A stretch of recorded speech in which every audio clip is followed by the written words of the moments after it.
Hello, I'm Carol Caro, Frank Caro's wife. When Frank died a few months ago, Paul, David, and I thought about having a virtual memorial service for him.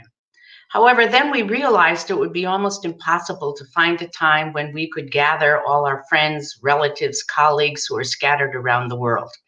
So we decided instead that we would do a video memorializing Frank's life. The people who you will hear on this and see on this video are friends, colleagues, neighbors, and relatives. All of them have special memories about Frank, and I hope you will enjoy listening to them. Thank you. My name is Eilon Caspi. I was Frank's mentee for 6 years at UMass Boston Gerontology program. It is hard to find the words to describe how I feel about Frank. It all feels so sudden and raw. There's so much to admire and cherish, so much to process and think. What are Frank's legacies? In mid-August, when I wrote him that we moved from Minnesota to Connecticut, he wrote, "When normal life resumes, Carol and I look forward to seeing you and your family." He added, "During the pandemic, I have been doing more biking than usual. My recreational bike routes take me around Jamaica Pond." 6 weeks later, Jeff shared with us the news. I was reading a story to my 2-year-old girl at the time. I burst into crying and continued to cry most of the day. Frank was biking frequently, only recently. That unique spark of life in his eyes and that playful smile at the corner of his mouth stand in such striking contrast with his passing. 12 years ago, I read a piece about Frank during his retirement ceremony. I called it 100 Qualities of a Mentor. I recall that the first 75 descriptive terms were easy to come up with. The last 25, I actually needed to think a little bit. I will be glad to share the list with those of you who will want to see it. As we all know, Frank was an incredible mentor all around. I believe that beyond his talents as a researcher and his great accomplishments in the aging field, it was the whole person, Frank, that made him such an impactful leader, gerontologist, mentor, colleague, and friend. It is why he's so loved by so many people that he touched over the years. You know, I've never heard Frank say the word no in the many meetings and in the many classes that I've taken with him. When I said something wrong, he would say, "Well, let's think about it." He would then explain it clearly in a way that made you want to listen and learn. Frank had a deep understanding of the psychology of the mentor-mentee relationship, something I've since been trying to practice in my work with colleagues and students. Frank was an exceptional listener. Even when it seems as though he was taking a nap, he would have his eyes closed for quite some time, and if you didn't know him, you could think that he's asleep. But then he'd open his eyes at the right time and hit it powerfully, right on the nail with a concise and well-articulated observation or pearl of wisdom. I was sometimes wondering whether it was one of his tricks of his listening craft. I believe that the combination of him being humble with his ability to always be somehow fully present, centered, and grounded enabled him to truly listen to his mentees. Rereading the list of 100 qualities of a mentor, I realized that the words "give back to the community" are written twice. While it was clearly a mistake, the way Frank lived his life, the way he led his career, the way he mentored his students, and the way he contributed to his community after he retired suggests that it may have not been a mistake after all. I want to share a story about Frank, who to me is first a caring and generous person with a strong humanistic values, and only then a leader, a pioneer, and a gerontologist. I think that with the inherent pressures in academia, it is sometimes easy to forget that at the end of the day, preserving this order, person first, researcher second, is of utmost importance. It is probably even more important than ever now during this mega public health COVID crisis. In the fall of 2017, I was collecting data for my 10-month direct observation dissertation study in assisted living for people with dementia. Early on, Frank offered to lead a beer brewing activity there. I was delighted about the idea. I didn't know how it's going to go, but something told me that if there is an outsider who can pull it off, it would be him. Despite his many work responsibilities, Frank came out on 3 different days, during which he explained and demonstrated the entire process of beer brewing from scratch. The residents obviously adored him, his low key, his calm presence, active listening skills, charisma, great sense of humor, and yes, they loved his beer. A natural scientist and educator in action. His rare ability to connect in meaningful ways with any person under any circumstance was remarkable. It turned out to be one of the most successful activities of the year. The smiles, the laughs, the learning, and the enrichment, the simple joy in the moment the residents experienced. It was heartwarming and moving to watch. Frank managed to quickly build trust with a group of strangers with dementia and enable them to feel valued and normal again, to feel fully human, to be treated as equals, to live outside the stigma, even for a short little while. The staff and managers were in awe. Frank led a fairly complicated activity for extensive periods of time with a group of 15 elders with a serious brain disease. Not an easy thing to do, even for a professional recreation therapist.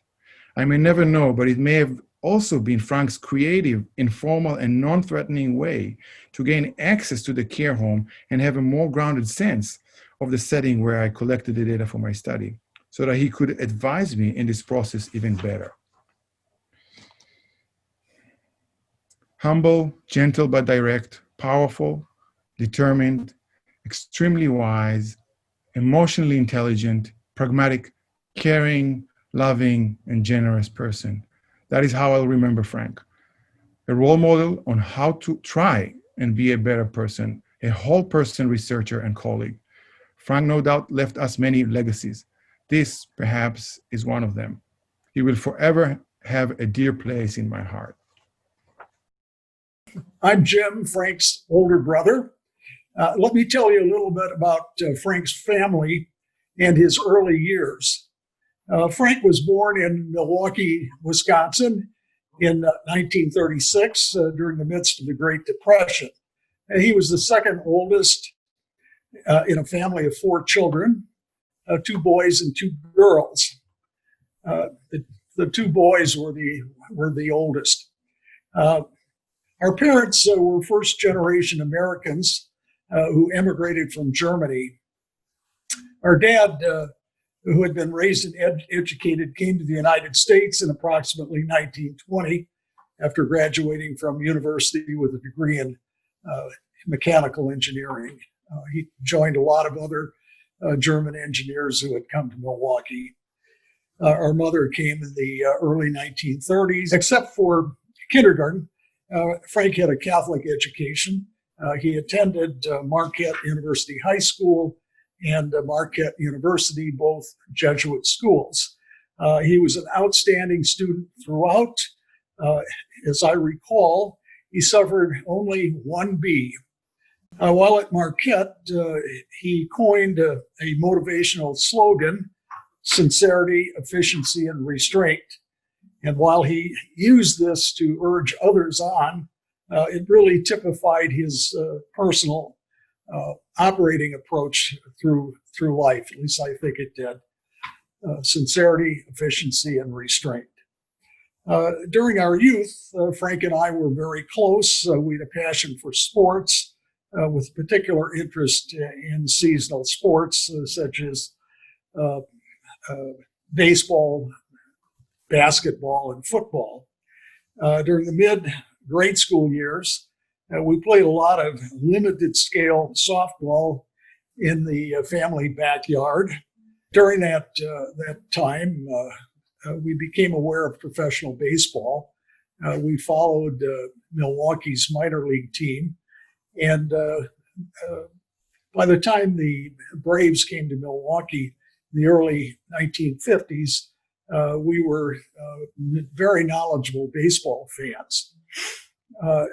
Also, at approximately the age of 10 or 11, we became aware that professional baseball had an all-powerful commissioner who had the final say. It turns out that many of our backyard games were cut short by our mother calling us in for dinner or to go to bed. Before long, we started referring to our mother as the commissioner. almost all of the physical part of Frank's life involved sports, almost none of it as a participant on an organized team. These were the pre-jogging years. Pickup games were the thing. Tag football in the street in front of the house, basketball in the alley using a backboard attached to the garage, practicing pitching with a hard ball on the sidewalk in front of the house. Frank's specialty in that pitching was a knuckleball. Frank was not a power pitcher. We would also get guys together on Saturday afternoons in the fall to play tag football. We went golfing on public courses, fishing off of a pier at a beach that was close to our house. That was the way a lot of Caro recreational time was spent. Frank attended Marquette University High School, an all-boys college prep school in Milwaukee. Clearly the most distinguishing feature of those school years was his academic success. He was an A student. His main extracurricular activity involved writing for the school newspaper. He had a column, a trivia humor column called Little Percent, which was named after a failed Colorado gold mine, which we passed on a family trip to Colorado. I'd like to close with a toast. This is a toast that was that Frank made at many family functions. Perhaps some of you have heard this toast. At any rate, to Frank, I toast you as you would toast us. Durch de Nase. To Frank. My name is Mariano, and I'm a professor at the University of Granada in Spain.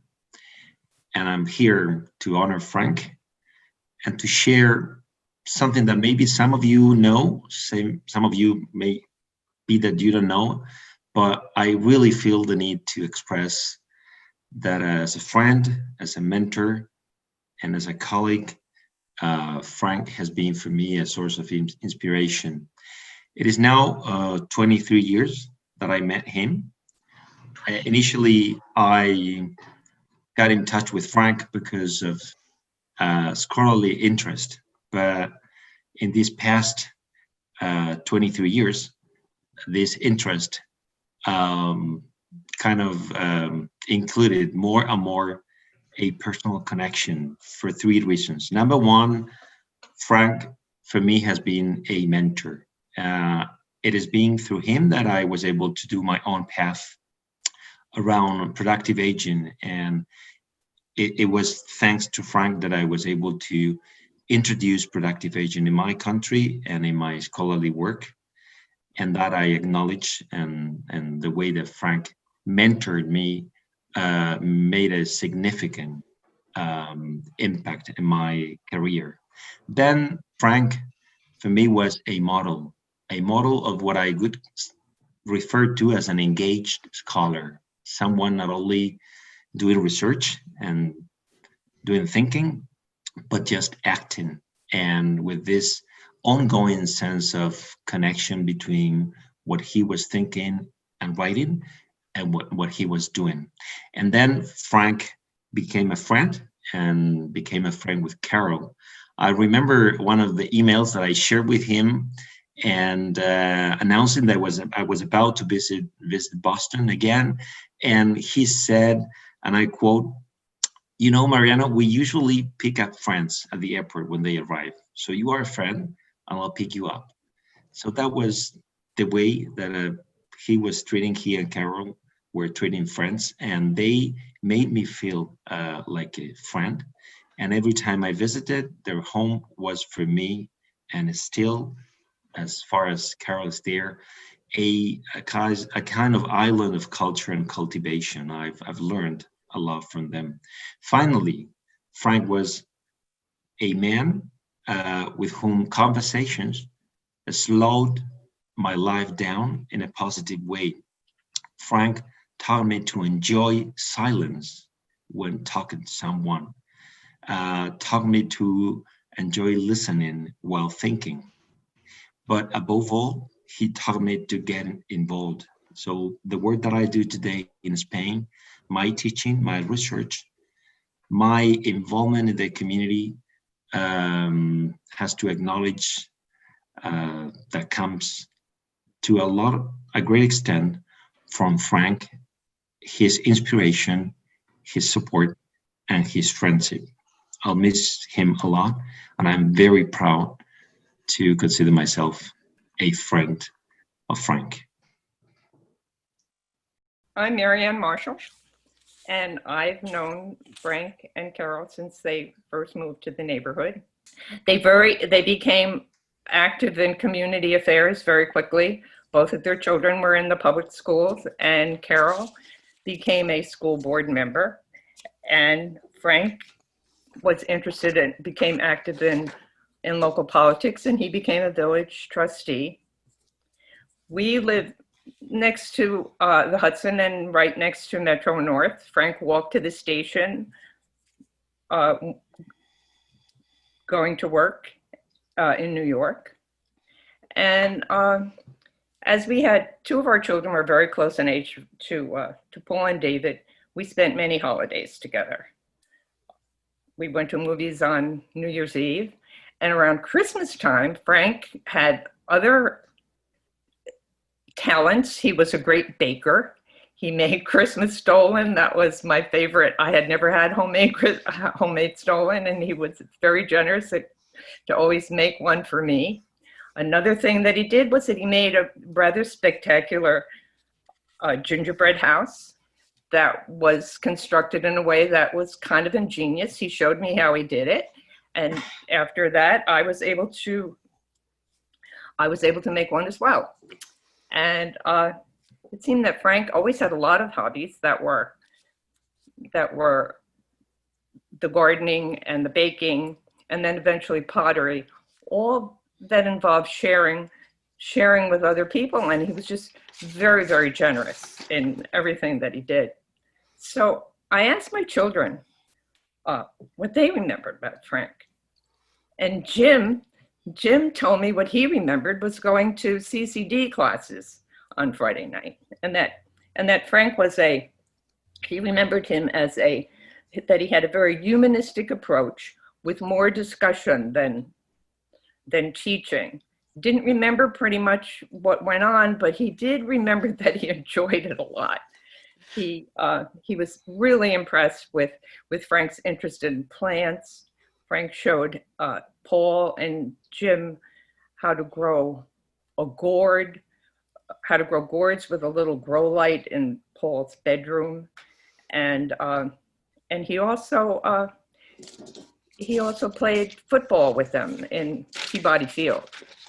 So he just remembered Frank as a person who was very interesting and kind, and that he had a lot of respect for. And so I asked Mary Beth if she remembered anything about Frank. And she said what she remembered was his greenhouse and the time that she had harvested a jar full of praying mantises, which she thought she had found a cocoon that she thought was going to turn into butterflies. So she took the praying mantises over to Frank, and he bought them from her and gave her a little lesson on how praying mantises took care of aphids. So pretty much Frank, in his very quiet way, had a very positive impact on, I would say, all members of my family, and we really will miss him. My name is Jenn Wyman. I'm one of the owners at Feet of Clay Pottery Studio, where Frank learned and made pottery. And when I first met Frank, I was so impressed, as he exhibited such a drive to learn. He struggled and he struggled, but he never gave up. I remember him asking for private lessons from different teachers in the studio after he became a member. As his work progressed, he was able to make things that were so unique to Frank. Their thin, stone-like shapes and walls and rustic colors. and the quiet and subtle joinings and combination were so special. To our members, Frank was always kind and informative. He was a mentor to our community. He gave people that lighthearted message that they needed as they were learning. He always helped members who needed it, whether it was suggesting a new glaze method or helping them find supplies around the studio. I've received many words about Frank from our members. Everyone really enjoyed his company and his kind and sweet presence and his willingness to always help. Being a student himself in his 70s, I think it gave him a special perspective to help his fellow potters on their journey to become craftspeople and artists. When training one of our members, he had said to her, "I hope that you enjoy it and that you learn from it." And that seems to reflect Frank's life in so many ways. He was always learning, and he knew how to enjoy it every step of the way. Frank was a staple in our glazing room and a resource and a source of encouragement to our members. When Frank took over the glazing room, I met with him regularly to discuss how to improve our glazes. He had some wonderful thoughts. Thanks to Frank, we now have a whole system of backup glazes, and we also have data for 7 years. His work was amazing. Not only was he excellent at helping in our glazing room, he also had a way with words that surpassed mine by miles. Since Frank became a private member, he has edited every email that I've sent to our over 100 members. The mission of our community studio was clear to Frank, and he knew exactly how to represent it.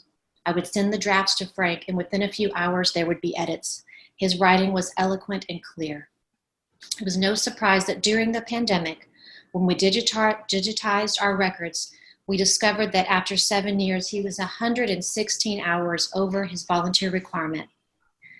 There is and there were a lot of problems at the studio.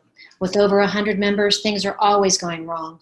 Frank was frequently there to handle these problems. He would kindly pass the information over to me through email, making very kind suggestions that I do something about them. The way that he presented the problem at hand was so special. It was so non-judgmental and very policy-like. It was clear in his communication that he was entrusting me with something very important and that he knew I would take care of it. I always hoped that I met Frank's expectations. When I saw Frank at the studio, he would approach me frequently about studio-related problems and information. He always began with a very silly laugh, almost nervous. At first, I wasn't sure what to think, but then I realized that it was the way he kept humor attached to every problem that made him so special. I will miss Frank dearly. It's difficult to go in to the studio knowing he's not going to be coming in. It will be difficult during our next in-person show. Thank you, Frank, for the support you gave me as a young leader. You will be dearly missed. My name's Dwight Frankfather, and in 1970, my senior undergraduate year at the University of Colorado in Boulder, I signed up for a sociology seminar with a professor named Frank Caro. I didn't know anything about him at the time, but I was intrigued that he was offering his seminar from his home. In the first class, it was sort of astounding to me that Frank had a buzz cut hairstyle. I mean, this is the era of political consciousness, and hairstyle was a political statement, period, for everybody. So I had to assume that Frank was a political conservative. You know, of course, it didn't take me a long time to realize how wrong that was. And in fact, it was that same semester, I think, Frank had gone down to Denver to put up bail bond money for the Black Panthers who had just been arrested in the demonstration. In my experience, none of my liberal friends had anything to do with the Black Panthers. They were way too scary for us, but obviously not for Frank. At the end of that academic year, Frank left the University of Colorado to go, to teach at the Florence Heller School for Advanced Studies in Social Welfare at Brandeis University. And before he left, Frank suggested to me that I might want to apply there, that I might be a good fit for their program. So Thanks to that suggestion, I spent the next 4 years at Brandeis working on my, my graduate courses and my dissertation, and living off of the stipend that I was given and enjoying free tuition for those 4 years. It was a great boon to my future. So thank you very much for that opening, Frank. It was at Brandeis that I've really began to understand Frank's intellectual commitment to using research methods to evaluate the effectiveness of social programs. And under Frank's instruction, of course, I learned the importance of an experimental design for testing effectiveness and causation. But I also learned from Frank that rarely do social programs achieve the kind of sophistication and performance that justifies the cost and inconvenience of an experimental design. And that often, more modest techniques could be used to accomplish the same kind of evaluation. So it was in that sense that when it came time for me to start my dissertation, Frank recommended that I read a book called Stations of the Lost by Jacqueline Weissman. It was a field study, a qualitative field study of Skid Row alcoholics and the public response to them. So this became my model. I think it was sort of a heresy at this time to pursue qualitative field research in an era of quantitative analysis. And I only was able to do it because of Frank's clout with the faculty at the university. If Frank was behind me, I could pull it off. And it worked. I mean, I wrote my dissertation, the university approved it, and subsequently I got it published. So again, thanks for all of that, Frank. Well, during this time at Brandeis, Frank and Carol made me part of their family life. They introduced me to Boston. They took me to Durgan Park at Back Bay and the North End. I had never seen anything like the North End in my entire life. There were skinned lambs hanging from the windows of butcher shops. And I thought, oh man, this is something that's belongs straight out of Europe. They took me to Puerto Rico with them for a family vacation. When I ate dinner with Frank and Carol, which was often, in the evenings, I remember we watched Jean Renoir's The Grand Illusion. We watched Roman Polanski's The Knife in the Water, and we drank vodka tonics. We cross-country skied together. Frank handmade a leather Western hat, which became my trademark at the Heller School. David and Paul incorporated me into the family mythology by identifying me as one of their favorite Richard Scarry characters. That was Bananas Gorilla. And in my part as a Bananas Gorilla in the family, I have to admit, I hammed it up a bit for the boys. My wife, Karen, remembers that Frank's acuity of observation made her feel that he was a very formidable guy. But she realized soon enough that after David and Paul identified Frank as lowly worm from the Richard Scarry books, that Frank couldn't be that intimidating a character. And she knew he was not a judgmental, but was just an extremely acute observer of the human scene.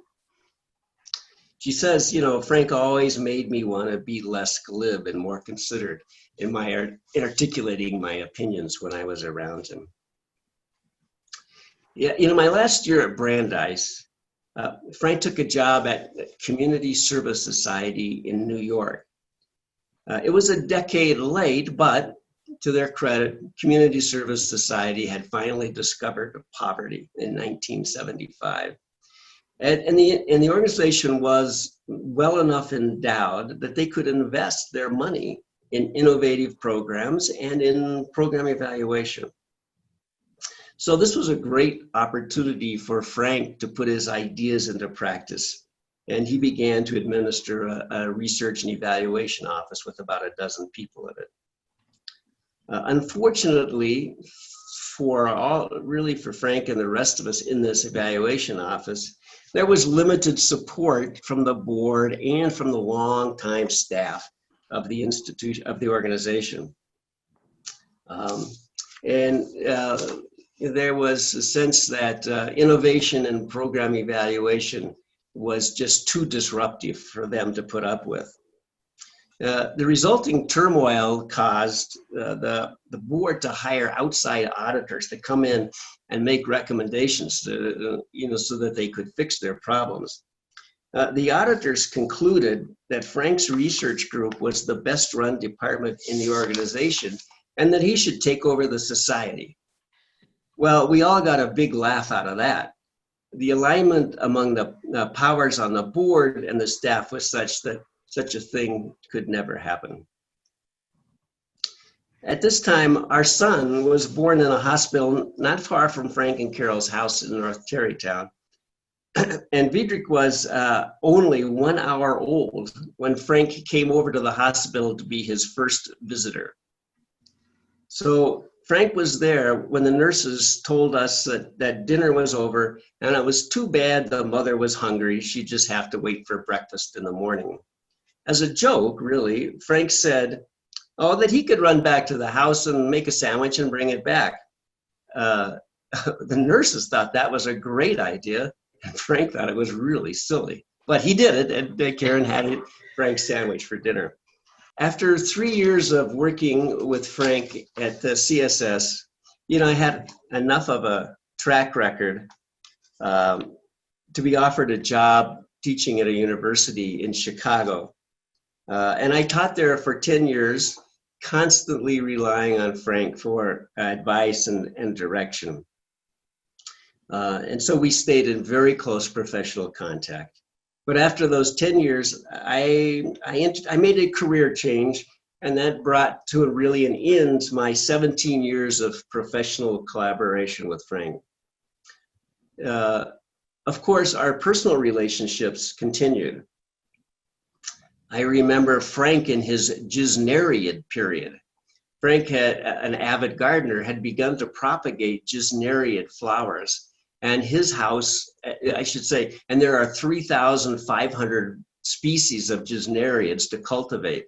Frank's house was full of Gisneriads, and so was ours. Later, after the Gisneriad period, Frank began his pottery period, and now our house, it has platters and bowls and a magnificent vase that Frank did, which we treasure greatly. I always like to think of Frank as a role model for our kids. And maybe I overdid it a bit, but now my daughter says, in our house, Frank was larger than life, a compass of sorts. Some families had Jesus, we had Frank. Around 2000, Vidrik moved to Boston, and the tradition started over with the next generation. Vidrik lived with Frank and Carol while getting settled in Boston. Vidrik had a great affection for the beer and root beer that Frank brewed. Frank and Vidrik walked over to Fenway Park and sat deep into the bleachers to watch a White Sox-Red Sox baseball game. Frank and Carol took Vidrik with them on their annual outing to Martha's Vineyard, a kind of an instant replay of taking me to Puerto Rico 30 years earlier. The last time I visited Frank and Carol in Boston, I saw that Frank had on his desk a photo taken by his brother 20 years earlier. In the photo, Frank, Karen, Arwen, and Vidrik, and me are hiking in Durango, Colorado. I am deeply moved that this surviving silent tribute to our years of friendship together. Hi, I'm David Caro. I'm one of Frank's two sons. I'm incredibly lucky to have had such an amazing dad, friend, and role model. My dad helped shape many of my long-term interests. Frank turned me on to sports at an early age. He was always game to throw around a baseball, shoot hoops, participate in a game of touch football with neighborhood friends, and play a game of tennis. When I took up running in middle school, Frank decided to take it up as well. Frank's interest in participating in sporting activities never came to an end. Last winter, we were even able to recruit Frank to play touch football with us on the frozen football field at Brookline High. Additionally, Frank was always open to talking about sports, whether it be football, baseball, hockey, basketball, or soccer. He was an avid reader of the New York Times and Boston Globe sports sections, even though he was not a serious fan of any of the local New York or Boston sports teams. Frank turned me on to charcoal grilling and smoking. I became Frank's grilling apprentice as a teenager and continued to learn from him as he adopted new techniques over the years. I have many fond memories of grilling and smoking sausages, chicken, burgers, butterflied lambs, and turkeys. Frank was an early adopter of using chimneys to light charcoal. He used them to light his fires long before they became a commercially available product. He constructed his early chimneys out of used paint cans. Frank introduced me to beer making. He experimented with beer and winemaking in the early 70s and held on to all his equipment. When I became curious about giving beer making a shot during my college years, he quickly became my partner in crime, pulling out his old equipment, which had been collecting dust for over a decade. We have been brewing partners ever since. Frank was always excited to introduce new equipment to our home brewery setup. When my mom told us that we needed to move our brewery out of her kitchen, Frank built a set of electric heating sticks for our brew kettle so that we could brew in the basement. Frank turned me onto gardening and horticulture. Growing up, I was surrounded by my dad's plants. They were in all the windows in our house, in front of the house, behind the house, to the side of the house, and even in our neighbors' yards. I loved working in his gardens growing up and enjoyed dining on many of the fruits and vegetables he harvested. When I moved out on my own, my dad was quick to supply me with ferns and euphorbia to fill my apartment windows. I currently have over 40 plants in my home that were passed on to me by Frank. I love spending time with my dad at botanical gardens and arboretums. A visit to the Brooklyn Botanical Gardens became a favorite activity when my parents paid us a visit. It was always guaranteed that Frank would return home with several plastic bags of clippings, which he would later attempt to cultivate. The great thing about all these activities is that they provided me extended one-on-one time with my dad. This gave us the opportunity to talk in depth about some of Frank's favorite topics, like delayed gratification, underground wiring, productive aging, sidewalk benches, and last but not least, large print menus. I miss my dad very much and am thankful for all the high quality time I was able to spend with him over the last 54 years. My husband and I met Frank 40 years ago in Sleepy Hollow, New York. But the incredible gift that Frank gave us and me was summers in Lake Winnipesaukee. He taught me everything about growing flowers. His words were something like this: Emily, you need some flowers up here in the woods. It would really brighten things up, and I could help you. So we went to the hardware store to buy flowers. That's where you buy flowers, in the woods, in the country. And we bought all kinds of flowers. Now, Frank knew when they would bloom in the summer. He knew what colors they were. He knew whether they liked wet or dry, whether they liked acid or basic soil. He knew everything, shade. They had to be shade plants. And so we filled up the car and we went home, and we went and we set them out, and we put the shovel in the ground, and it went clang. We had sort of not noticed that there were only boulders underneath. Frank was not daunted. We got back in the car and went back to the hardware store, and we just filled up the back of the van with dirt. And lo and behold, the flowers were just gorgeous. So Frank thought that I should know the scientific names. So, we had about 30 different plants, and it wasn't at the top of my list to do that, but people would come and who were gardeners and say, "Oh, well, tell me about this. And what is the scientific name?" And I said, "Frank, I don't know what to do." And he has always had a solution. He said, "That's very simple. You just take a nice flat rock and you write the name, the scientific name on the back, and just put it next to the plant.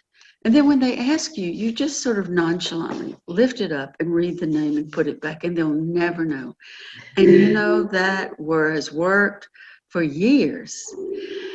And this summer, I have decided that I am going to take a big rock, or maybe even a bench, and I'm going to put on there in big letters, Frank's garden, because they are his gardens. And I think with a bench, I'll be able to sit there and reflect on all my happy memories of Frank, not just plants, but pottery and all the other good advice he gave me. So thank you, Frank. And that's my story. I'm Dick Spaulding, Emilie's husband. And Emilie and I have been friends with Carol and Frank for a long time, close to 50 years, I think. Frank was not only a good friend, he was an incredibly generous friend. And I'll explain why in a minute. As many people know, Frank was a man with a broad array of interests and talents, which he would readily share, provided you wanted him to. He rarely imposed. We became friends in the early 70s when both our families moved to North Tarrytown, since renamed Sleepy Hollow, which, by the way, was a name change that Frank did not favor.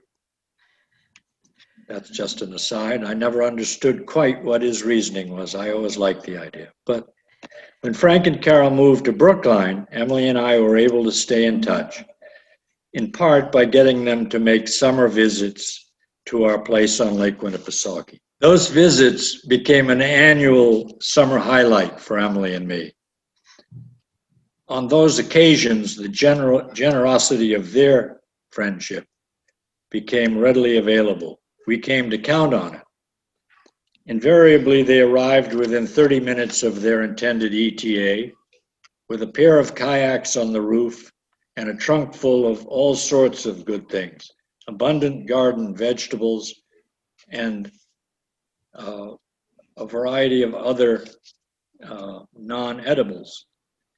Well, I'll get to that differently too. Frank's personally prepared pancake mix always was, or usually was, enjoyed on the day of their departure breakfast. We made certain to be prepared with ample blueberry pickings and pure maple syrup. Then there was the beer crafted by Frank and son David at times, IPA and white beer varieties. Frank's Pale Strider IPA headed the list for me. Since then, up-and-coming IPAs have been evaluated against the Strider standard. None have surpassed it. In more recent years, a variety of home-fashioned wines have appeared and happily imbibed by Emilie and me. And there are more forms of Frank's friendship generosity. There was the emergence of Frank the Potter, the generous potter, sharing some of his early works with us, somewhat primitive at first, with impressive refinement each year, prompting family and friends to inquire where they might obtain pottery like that. We held on to our precious collection. Frank's wisdom and generosity naturally extended to the outdoors, as Emilie probably described a few minutes ago. For my part, it applied to transplanting evergreens for a screening between the lake and the house. My inclination was to use the tallest young trees I could find in order to get a head start on the process. Maybe not the best approach in the long run, offered Frank. Might be better to try the healthiest, smaller young trees you can find and give them time. Now we enjoy the view of about a dozen tall, healthy hemlocks, often thought of Frank's trees. He was right. They caught up and outgrew their scrawny relative.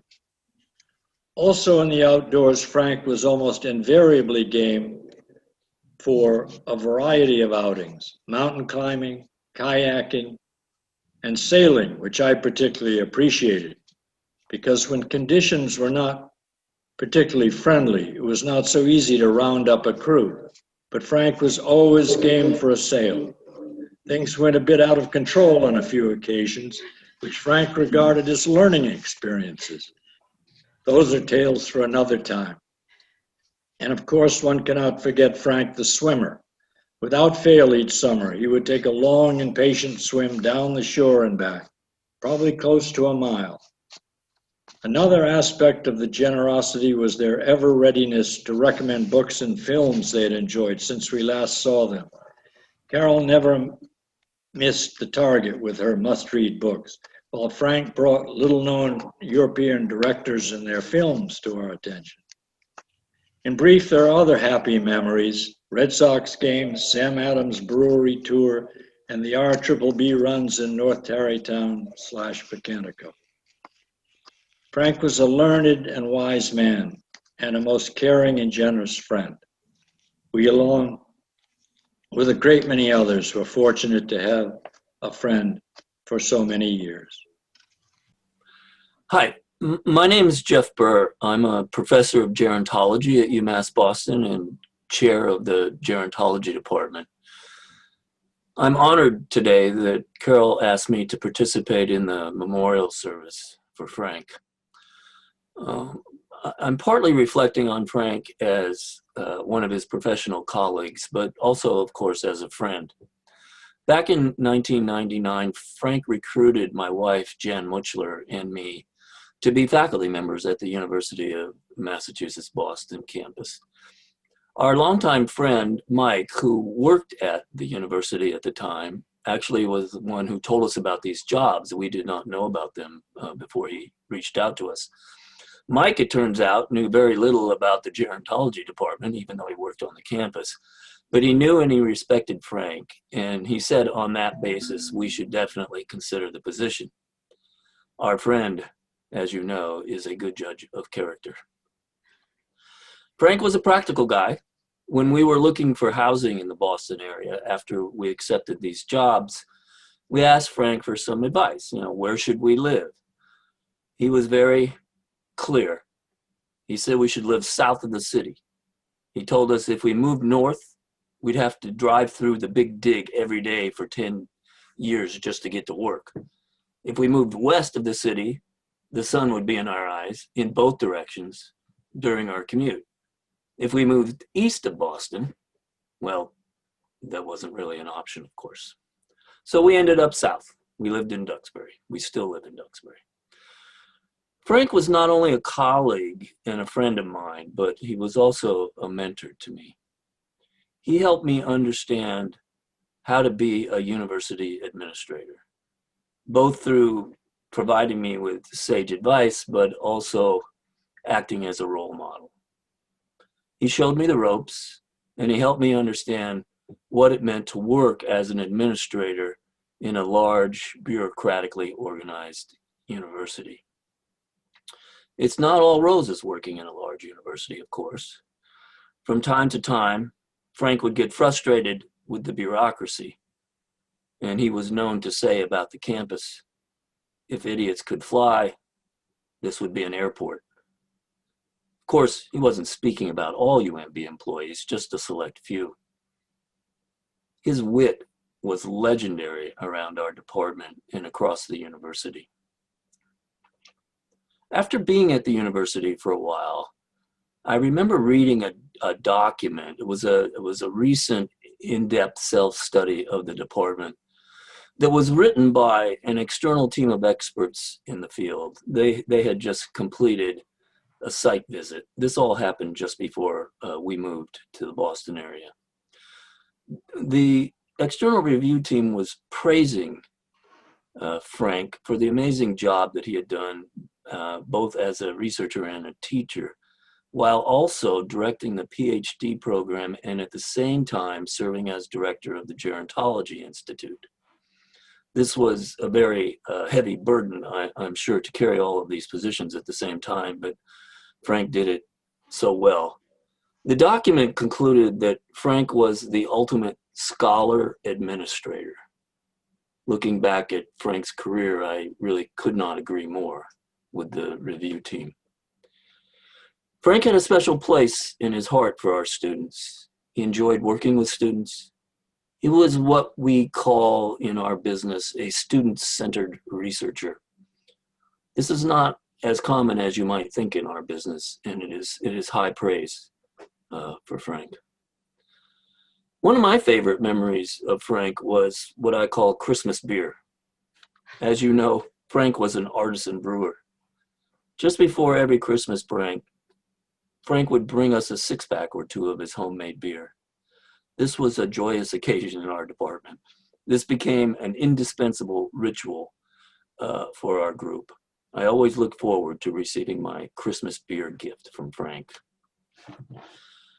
When Frank retired, he didn't actually go away. For several years, he continued to work in the department, finishing ongoing research projects and working with students to help them complete dissertation projects they began before his retirement, ever the selfless instructor.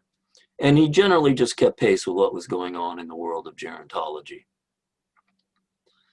Also, as many of you know, when he retired, he ramped up his advocacy efforts on behalf of older adults, in part by helping Brookline be the first age-friendly city in the Commonwealth. What Frank was actually doing was translating his academic scholarship experiences to his passion for civic engagement. This was just textbook. When Frank passed away, the gerontology department sent out notification of the sad news around the country to other colleagues at other universities and to his former students. One of the phrases that kept coming up in the response to this news was, "Frank was such a wonderful man." I can't improve upon that. Thank you. Hello, I am Jasper Caro. I am one of Frank's two grandsons. I am incredibly grateful for having been able to spend so much of my life with such a caring and interesting person as my grandfather. Thanks to him, my life is so much more meaningful.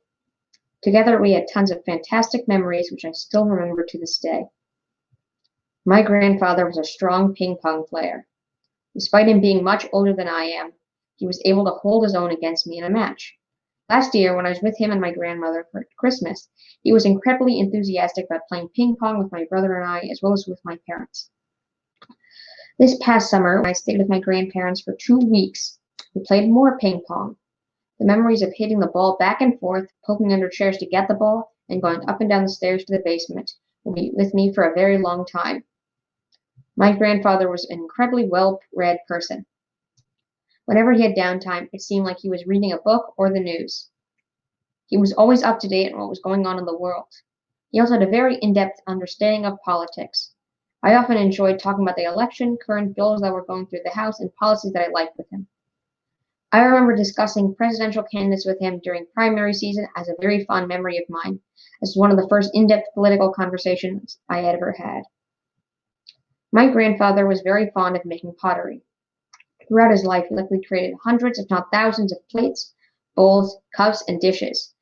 Many of my best memories with my grandfather take place at the pottery studio.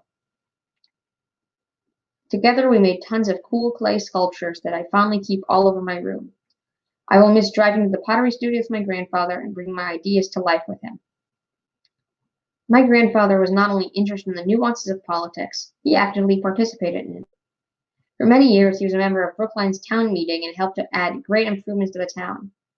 Not only that, but he also worked on political campaigns and helped raise funds for candidates that he supported. He and my grandmother organized fundraisers for important races for mayor, senate, and even for president of the United States. His work towards making the change he wished to see in his community and his country is very inspirational to me and has helped to influence me to seek a career in politics. My grandfather lived an incredible life full of kindness and family. I hope to achieve half of what he did in his life. I will cherish all the memories I have of him and will be inspired by his greatness to chart my own path in this world.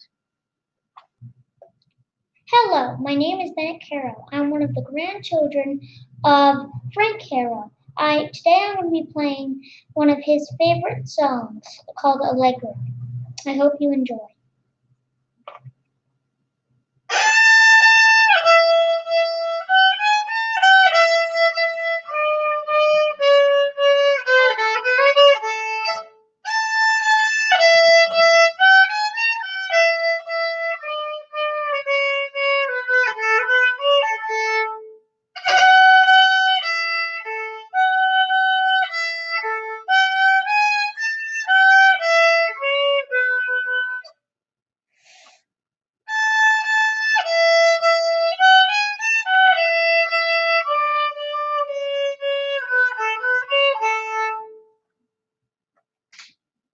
I hope you enjoyed. My name is Dennis Hamm. I am a Catholic priest in the Jesuit order, now living in Omaha. And so I'm privileged to be asked to join this anthology of memories of our dear friend. We grew up together from childhood. We both attended the same grade school, just 2.5 blocks away from us. We're both on the same street, Stowell Avenue. And we were taught by the Dominican sisters. There's lots of little memories and anecdotes about our engaging in sports on the street. This particular episode had to do with shooting buckets in the alley behind the Caro home, where there was a backboard and a ring, and we would occasionally play back there. And we've discovered that we were the subject of a letter that appeared in the Shorewood Herald of a woman complaining that there were these youngsters throwing baskets into her alley, and it made one heck of a noise and disturbed her. And this appeared in the Shorewood Herald. Well, Frank got the idea that maybe we should go to the Shorewood Herald and, instead of writing to the editor, actually meet the editor and plead our case. He figured our rights were being violated by this woman who found our shooting of buckets inconvenient. So we went there, and Frank had really thought this thing through, and he made the case to the editor that she should write an editorial defending us, and we would plead our case with her. And his idea that we should persuade her that this woman should be happy that we were shooting buckets in her backyard. This was preventing us from becoming juvenile delinquents. And so, by golly, the woman did decide our case needed to be aired. And so she devoted an op-ed from the editor defending our case, and that, yes, putting up with the inconvenience of our throwing baskets in her back alley was actually helping us from becoming juvenile delinquents. So we were really, really proud of that. And it showed a special feisty maturity on the part of Frank, that he thought this thing through very well, and we carried out. So that was one of our great achievements. Another thing that we enjoyed together, Frank and I, it was going to the Downer Theater and watching the great classics as they were happening for the first time. The Downer Theater was a walk of about 2.5 miles away, and we would walk it. And it was just the right distance for a good walk, and the theater always had interesting stuff showing. I mean, we're talking about the Alec Guinness movies from Great Britain, and the Bergman movies from, where was it, Sweden, I think, and the Fellini movies from Italy. I mean, we were getting really good stuff. We didn't know how great it was. We just enjoyed it and grew up with it. So I would say on average about once a month, we would do this. We would read a review and then, oh, that sounds interesting, Frank, let's do that. And then we'd walk that 2.5 miles. And then we had 2.5 miles to discuss it on the way back. So it was one of the great pleasures I recall that the two of us shared. When we were in college, in some ways we grew apart because, oddly enough, of our majors. Frank majored in sociology, and he was in deep because he was so good at it that the head of the department asked him to sort of assist him in his courses. So Frank became heavily involved with the sociology club and all the things connected with that. And meanwhile, I was an English major, and literature was my thing. And we kind of got into separate worlds in that way. But we still had this Downer thing to share in those days. I soon left town because at the age of 22, I decided to join the Jesuits, and I had to leave behind friends like Frank and his brother Jim and his sisters, who were in a way my second family because I was so welcome in their home. But there were the visits. There were occasions when, as time went on, and I was teaching in Omaha, Nebraska, again, away from Milwaukee, a considerable distance, when I would go to conventions, and some of those would occur around the Boston area. That would give me a chance to be hosted by Carol and Frank. And sometimes one or both of them would have occasion to come to either Omaha when I was there or Milwaukee when I was there, and we'd have a visit then. After that, it was a matter of the Christmas letters. I realized how much I enjoyed the Christmas letters. I shared what had been going on in my life. They shared what had been going on in theirs. And I took delight in the way that Frank, who was an expert in growing old, after all, a gerontologist, that's what he studied, that's what he was an expert in. And now he's experiencing aging, he and Carol together. And I delighted in the fact that they continued to contribute to the life around them in the neighborhood and taking measures in making the world easier to live in for aging people. They were not the kind of elders who spent their time reminiscing. They both continued to age in the present and engage in the world around them and making it a better place for aging people to live in. And I took great delight in that. And it's one of the things I want to celebrate about Frank, that he was a gerontologist, not only by profession, but now by experience, and able to integrate his profession with his life experience. So I rejoice and congratulate the two of them in staying so engaged in life around them.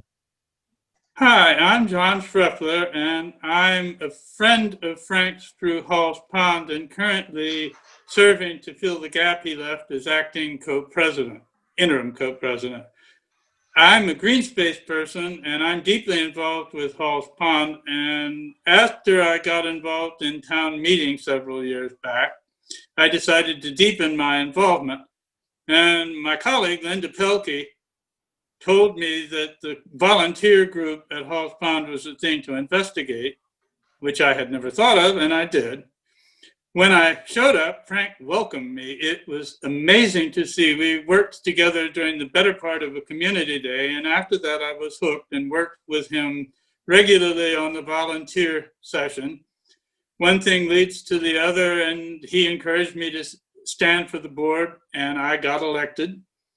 He figured out that I, unknowns to myself, had editorial talents and recruited me to edit the newsletter, which I did. And at every step of the way, he actively sought me to deepen my involvement and encouraged me to do more. It turned out that that was pretty much his secret superpower, and he did that with everybody. It was amazing to see how much he was the heart and soul of our friends group and how deeply he concerned himself with Hall's Pond. He knew every inch of the place. At every volunteer session, he knew exactly what needed to be done, which plants were invasive, which plants needed help, what to do, who to do it, and how to do it. It was just amazing.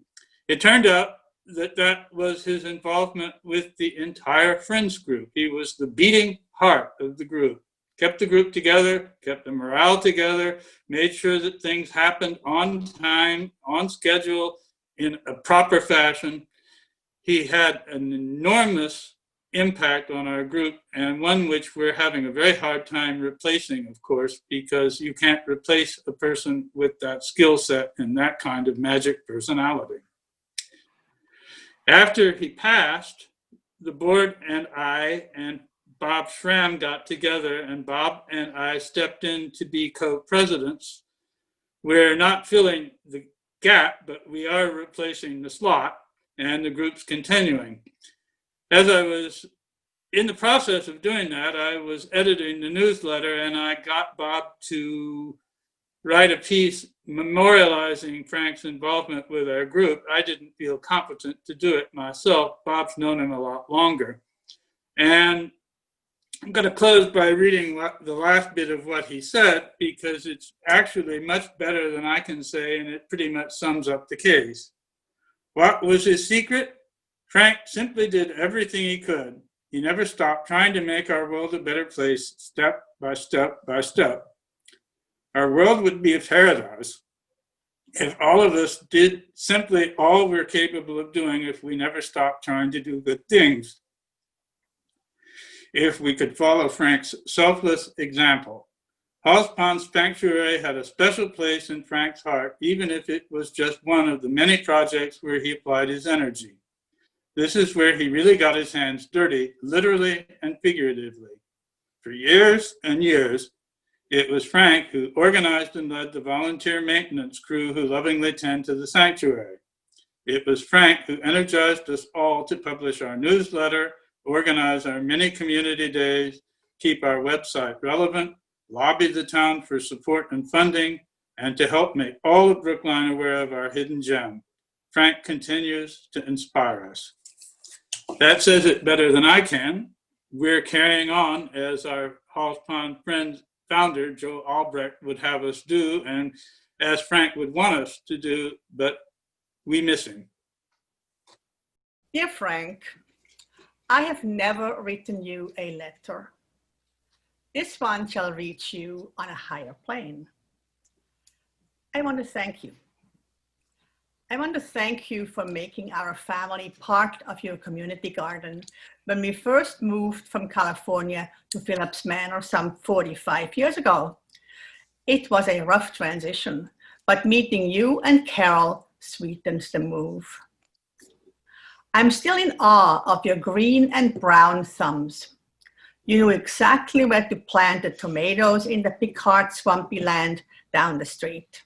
The pumpkin seeds found a place next to them, and Berkley remembers plump melons. Everything called a vegetable found its place to grow. I will always remember you, soil in the palm of your hand, sun in your back, testing the rich dirt, finding out if the lettuce might like it. You were a garden genius, and everybody knew it. Our boys were inspired. Alas, they never got a chance to tend to their own gardens. Come fall, harvesting the pumpkins was the highlight. Everyone who had become a member of your edible garden arrived with their red wagons, filled with shrieking toddlers to pick out their favorite fruit. We were blessed, and you had made this adventure a reality for us for many, many years. May you plant heavenly gardens, and may your guardian angels smile. We'll always remember you, dear Frank, and send you much gratitude. You are sorely missed. Annegret and Berkley. I'm Ruth Ann Dobek, the director of the Brookline Council on Aging and Senior Center.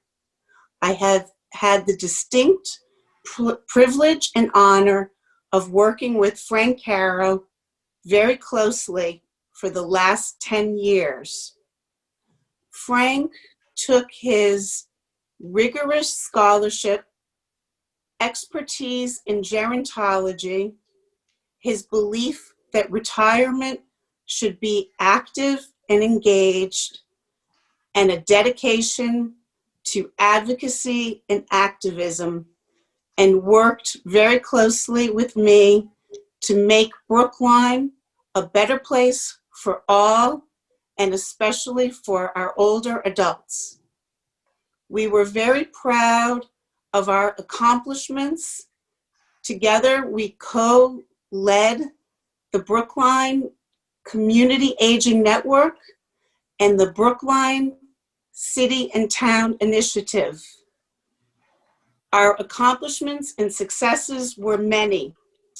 Brookline was was the first New England town to join the World Health Organization's Age-Friendly Initiative. And Brookline Can recruited many volunteers to work on successful projects, ranging from the very first having snow and ice removed from our local businesses, to ensuring better transportation options for older adults, establishing a pedestrian advisory group, and obtaining the many benches along Beacon Street. All of these accomplishments are listed on our webpage, of which I'm very proud to have worked with Frank. But I wanted to spend a couple of minutes reflecting on Frank's personal attributes that he brought to our work. Frank was civil, a gentleman, most generous, and gracious.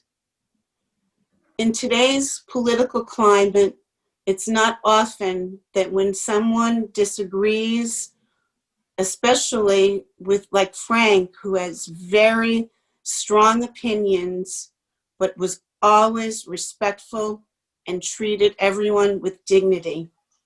There's a famous story from one of our board members that Frank was so generous in his time in helping her with a warrant article that he said right from the get-go, I don't think this is the right way to go for property taxes, but I deeply believe that you have a right to be heard. And he worked to make sure that town meeting set up a committee for a fair debate. In today's political climate, that is rare and much appreciated. In addition, Frank's generosity is legendary. He gave so much of his time, energy, and of course, financial support.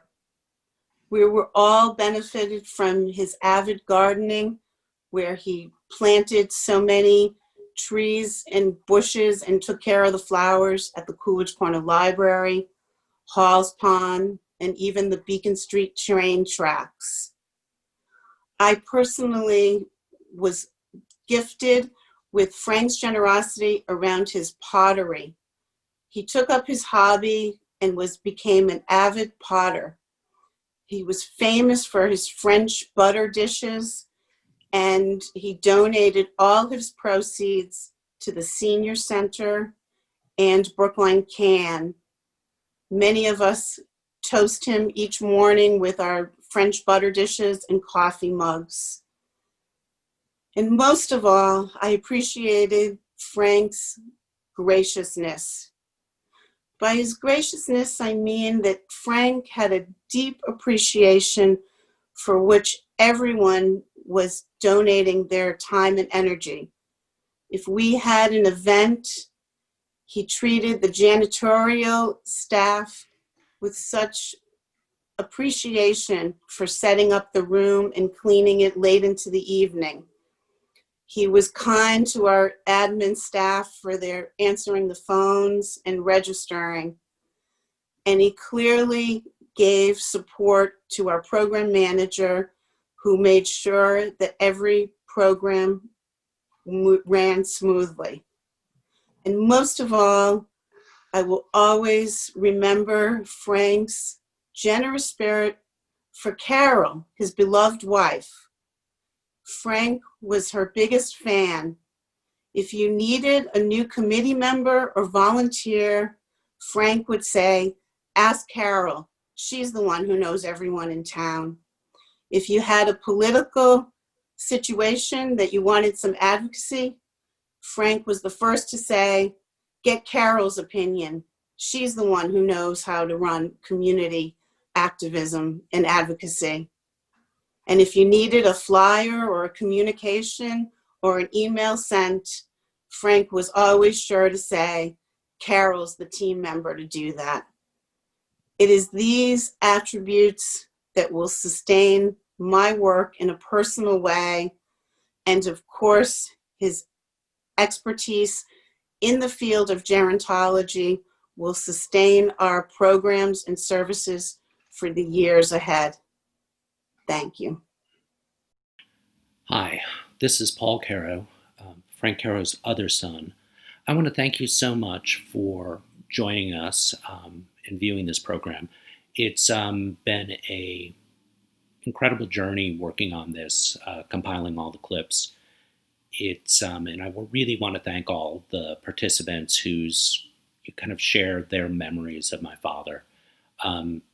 He's always meant so much to me, and it's been kind of such an honor and privilege seeing how much he's touched other people and kind of what a remarkable life he's lived and given back to others.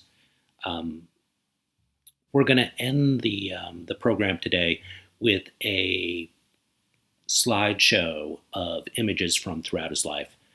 And again, I want to thank you for the kind of whole family for joining us and viewing this. And again, it's been a privilege. Thank you.